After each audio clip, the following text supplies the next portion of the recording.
Welcome, viewer, to our Midnight Terrors Unleashed, a trio of late-night horror tales. In the dead of night, when the world seems to hold its breath, lies the perfect setting for tales that chill the bone. Night Terrors unfolds a trilogy of horror stories, each more sinister than the last. These narratives explore the depths of fear, paranoia, and the unexplained, gripping readers with their eerie atmospheres and heart-stopping moments. The first story, The Midnight Visitor, begins in a quiet suburban home, an emblem of safety and normalcy. Here, the silence of the night wraps around the house like a thick blanket, undisturbed by the world outside. This stillness, however, is about to be shattered in the most unsettling way. Without warning, a knock pierces the night's calm, a sound so sudden and unexpected it seems to echo through the rooms. This disturbance is the harbinger of a chilling sequence of events that will test the nerves of the protagonist. It's a moment that marks the end of tranquility and the beginning of a nightmarish ordeal. Compelled by a mix of fear and curiosity, the protagonist approaches the source of the disturbance. Each step towards the door is heavy with hesitation, yet the need to uncover the mystery behind the knock is overwhelming. It's a decision that blurs the line between bravery and folly. Peering through the peephole, the protagonist finds nothing. The emptiness on the other side of the door is as baffling as it is frightening. Yet the knocking persists, now louder, more urgent, as if demanding attention. It's a clear sign that this night is far from ordinary, setting the stage for a story where the unseen is far more terrifying than what meets the eye. The knocking persisted, each thud against the door louder than the last, echoing through the silent house. An unsettling feeling washed over the protagonist, a mix of curiosity and dread. The peaceful night had transformed into a scene straight out of a horror story, with the knocking as its sinister soundtrack. Peering through the peephole revealed nothing but the darkness of the night. The protagonist's heart raced, thoughts spiraling into terrifying possibilities. What if the visitor wasn't human? The absence of a figure only intensified the fear, making every shadow seem like a lurking danger. Despite the urge to ignore the relentless knocking, the protagonist couldn't shake the feeling of being watched. The decision to investigate was fraught with hesitation. Each step towards the door felt like moving closer to an unseen abyss, where unknown horrors awaited. Suddenly, a shadowy figure appeared through the window, its form barely discernible. The protagonist froze, caught between the urge to scream and the instinct to hide. The figure stood motionless, as if it was observing, waiting. The air thickened with tension, a silent standoff in the dead of night. Debating whether to call for help, the protagonist's mind raced. Was it more dangerous to confront the visitor or to ignore them? Before a decision could be made, the figure vanished, leaving behind a chilling absence. The protagonist found an ominous note slipped under the door, its message a cryptic warning of things to come. After the ominous note slipped under the door, every little noise became a harbinger of dread. The protagonist's heart raced with every creak and whisper of the wind. The safe confines of home now felt like a trap, with shadows lurking in every corner, waiting, watching. The night stretched on, a relentless tide of anxiety and fear. As dawn broke, the suffocating veil of terror began to lift, but the relief was short-lived. Conversations with neighbors revealed a chilling pattern. They too had heard the mysterious knocks. The shared experience, rather than comforting, only served to deepen the mystery and the unease. The knocks remained unexplained, a sinister puzzle with no solution. The transition to the next tale begins on a seemingly ordinary evening. The protagonist, enjoying the solitude, is jolted by the shrill ring of the phone. The atmosphere shifts. What was once peaceful now feels charged with anticipation. The caller ID display shows an impossible source. The call is coming from upstairs. In that moment, curiosity and fear wage a silent war within the protagonist. The house, familiar in its every nook and cranny, suddenly seems alien, its shadows pregnant with unseen threats. The decision to answer the phone feels like crossing an invisible threshold from which there can be no return. Answering, a whisper snakes through the line, a whisper that seems to carry with it the weight of untold secrets. But before any meaning can be discerned, the connection is severed as abruptly as it began.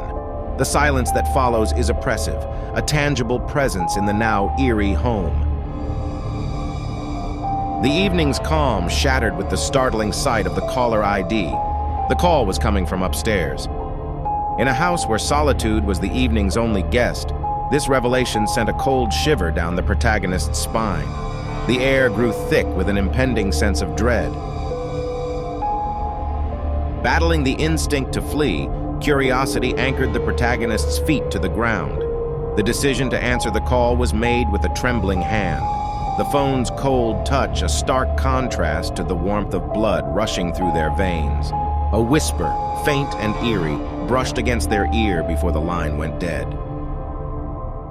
In the ensuing silence, heavy footsteps from the second floor mocked the protagonist's fear.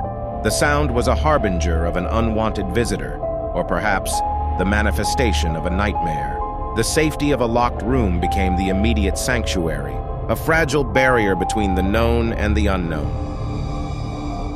As the protagonist retreated, the room's silence was soon violated by the haunting sound of scratching at the door. It was an insidious reminder that physical barriers could only do so much. The scratching, persistent and unnerving, seemed to claw not just at the door, but at the fraying edges of sanity. The phone's ring pierced the tense silence once more, a cruel echo of normalcy in a night that was anything but. Answering revealed only silence, a void that mirrored the protagonist's growing despair. The night's horrors, manifested through calls and scratches, left a palpable fear that daylight alone couldn't dispel. In the eerie silence of the locked room, the protagonist's heart pounded against their chest as they listened intently. The heavy footsteps that had echoed through the house ceased, replaced by an unsettling scratching at the door.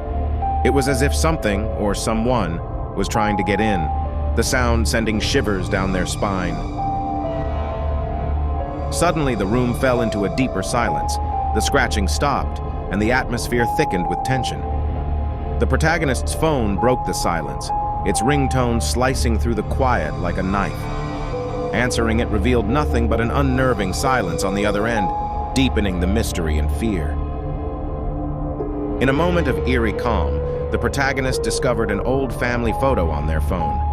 It was a familiar picture, but now it held a figure that they had never noticed before. This unexpected discovery added a layer of personal terror, as the unknown presence seemed to have always been there, lurking. As the night stretched on, the protagonist was trapped in a cycle of fear and confusion. The house that once felt safe now seemed to harbor unknown threats. The phone calls, the scratching, and the mysterious figure in the photo intertwined into a tapestry of terror that seemed to have no end. With the first light of dawn, the protagonist found the house eerily quiet and empty. The horrors of the night seemed to vanish with the darkness, leaving no trace behind except for the chilling memories. The protagonist was left to wonder if the night's events were a figment of their imagination, or if they were truly not alone. Our third and final tale in our trilogy takes us on a journey. As night enveloped the campsite, a sense of unease began to grow among the campers. The usual sounds of the wilderness were replaced by something more sinister. Unsettling noises crept closer, encircling the camp in an auditory embrace that seemed anything but natural. It was as if the forest itself had come alive with whispers. Driven by a mix of fear and curiosity, the protagonist decided to investigate. Venturing out into the dark, each step felt heavier than the last, as if the very ground resisted their presence. They found evidence of an intruder's presence, disturbed leaves, snapped twigs, and an undeniable sense of being watched. The further they wandered, the more intense the feeling of surveillance became. Then, through a gap between two ancient trees, a silhouette appeared. It was distant and indistinct, yet unmistakably human, or so it seemed. The figure stood motionless, as if it had been waiting for this very moment. Attempts to communicate or approach the figure were met with silence, a silence so profound it felt like a response in itself. The figure vanished as mysteriously as it had appeared, leaving the protagonist alone with the night and their racing thoughts. Returning to the campsite provided no solace. Their belongings were not as they had left them, subtly but clearly disturbed. It was a silent testament to the presence of someone, or something, that had been there in their absence. The night was far from over, and the feeling of being followed lingered, as pervasive as the darkness itself. As the protagonist ventured deeper into the woods, a chilling sense of being watched settled over them. Despite the darkness, a distant silhouette between the trees seemed to move with intent. It was an unsettling reminder that they were not alone, and perhaps not welcome in these silent, ancient woods. Attempts to approach the figure were met with eerie silence.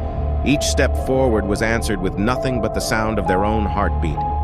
The silence was oppressive, a blanket smothering any hope of uncovering who, or what, lurked just beyond sight. It was as if the forest itself was holding its breath. Returning to the campsite, the protagonist found their belongings scattered and disturbed.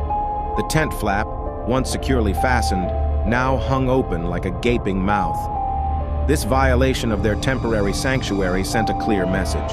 The watcher in the woods was bold, curious, or perhaps even malevolent.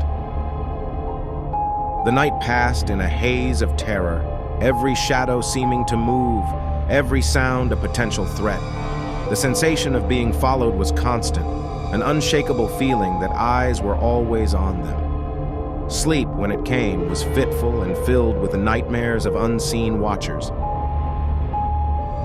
Waking with a start, the protagonist found themselves outside the tent, the campsite ominously quiet. Footprints led away into the darkness, a silent invitation to follow, or a warning to flee. The morning light would bring no evidence of the night's horrors, only the lingering fear of unseen eyes. As dawn broke, the campsite appeared untouched, the previous night's terror seemingly erased by the light. The protagonist searched for any sign of the watcher or the disturbances, but found nothing. It was as if the woods themselves had conspired to keep the night's secrets hidden, leaving only a haunting unease. Reflecting on the events, the unexplained phenomena remained a puzzle. The lingering fear of what lurked in the night's shadows cast a long shadow over the protagonist. This conclusion of terror wasn't just an end to a series of horrifying tales, but an invitation to ponder the mysteries that lie beyond our understanding. In sharing these stories, the line between reality and fiction blurs, leaving us to wonder if the horrors we fear are closer to our own world than we might like to admit. This collection of night terrors thus serves as a bridge, connecting the darkness of our imagination with the shadows that lurk in our reality. This brings us to the end of our trilogy for this evening. We hope you have enjoyed our cautionary tales. If you would like to see more of our horror stories, please like and subscribe to our channel to enjoy more terror tales. For now, sleep well, viewer, and we hope to see you next time.